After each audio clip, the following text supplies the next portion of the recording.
Hi and Assalamualaikum warahmatullahi wabarakatuh. My name is Muhammad Irfan Solihin bin Muhammad Fauzi. So I am from HM2413B1. So today I'm going to deliver to you about ways to improve our communication skills. So have you ever encountered people saying that communication is key? But first, let us know what is communication. Communication is basically when you are trying to deliver an information from a person to another person and they understand what you are saying. So what happens if the information that you are trying to deliver are not understandable by the other person that you are trying to say? Does the quote saying communication is key work? It's supposedly not because you are not delivering your information to them by your communication well. So I have a personal experience with my 3 years old nephew where he actually trying to tell me something and communicate with me, but he can't actually choose his words because he is only 3 years old and whatever he is trying to deliver to me are not delivered well and I don't really understand about what he is trying to say. And that's gonna be so frustrating for him because he know what he's trying to say, but people did not understand what he is trying to deliver to us. So basically communication is very very important because we don't want to be like 3 years old kid and just spitting words to other people and people don't understand what we are saying. So what are the proper way or an efficient way for us to communicate in our daily life? So let's see how we can improve our communication skills. Firstly, we need to be brief yet specific. You don't have to be so long with your words and with your communication or with your talk, speech, or anything like that. As long as it is simplified and it's quite compact, people will understand about what you're trying to say. As in, lengthy does not mean that it is better. So, we as a person that want to try to deliver information to another person, basically we just need to provide just enough information for them. As in they're asking about where we're gonna eat. So you don't have to say something like, oh, there's a food like there, and there. But there's no actual answer on where you actually want to eat. So just be specific and simple. If people are asking you where you're gonna eat, and then you say like mama, done. You already delivered the information.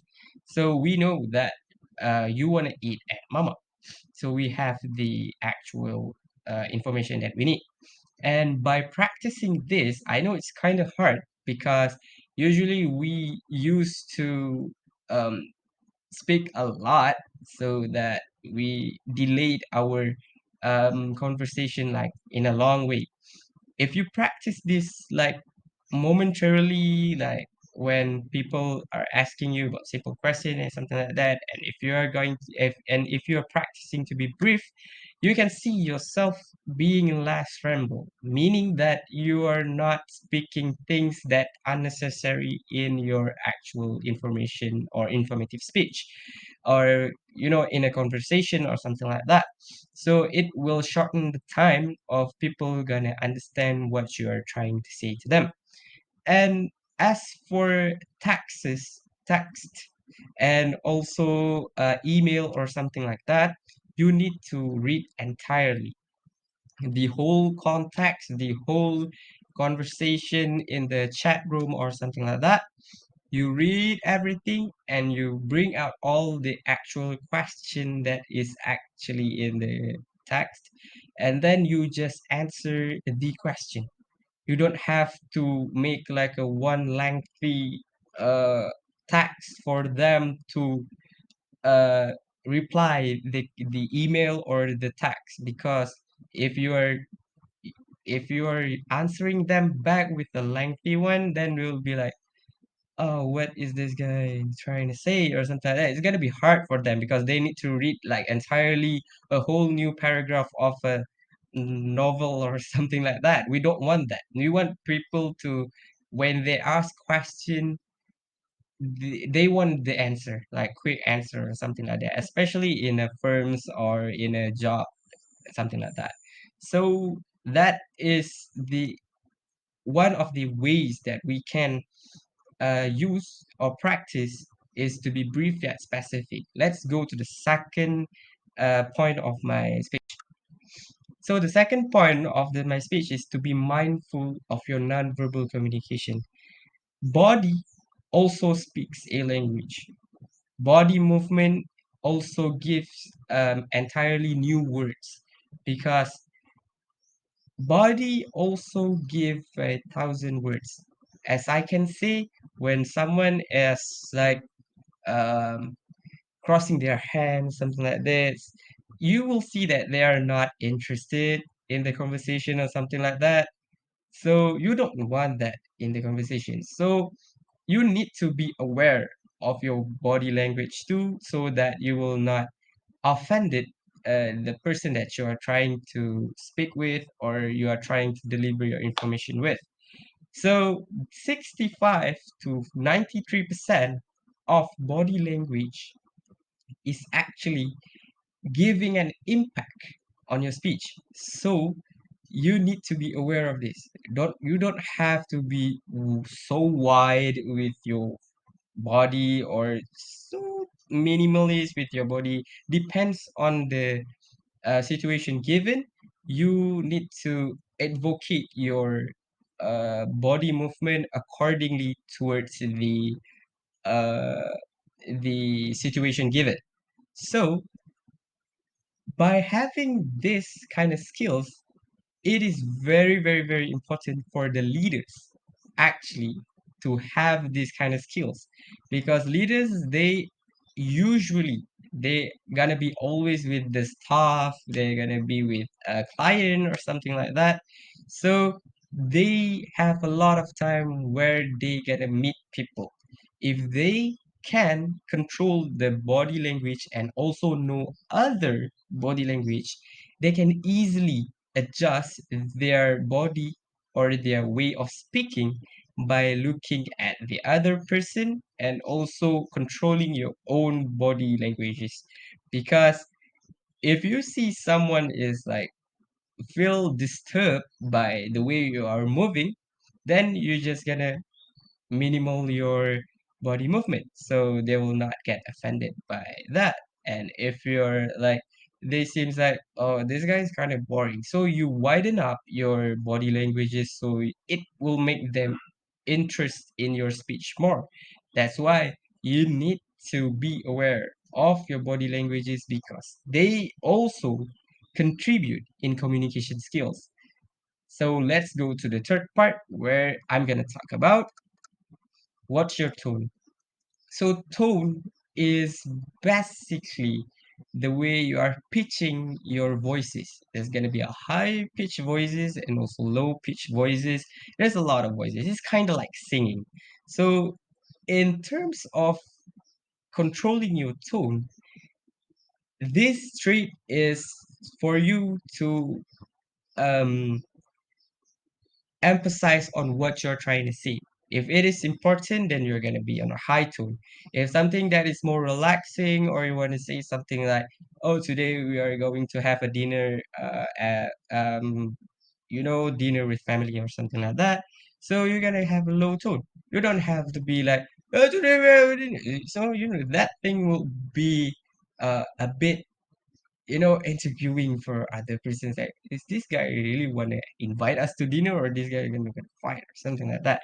So you need to be aware of your tone so that you can tackle the situation where you are delivering your information.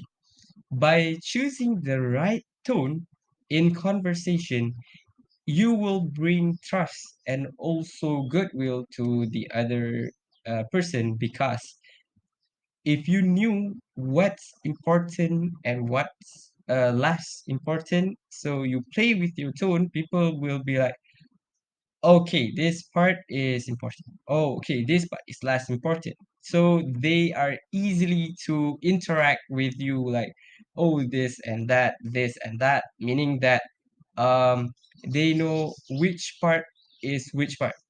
because you put your tone in the right places, so they understand like what you are trying to emphasize and what you are trying to less emphasize about your speech.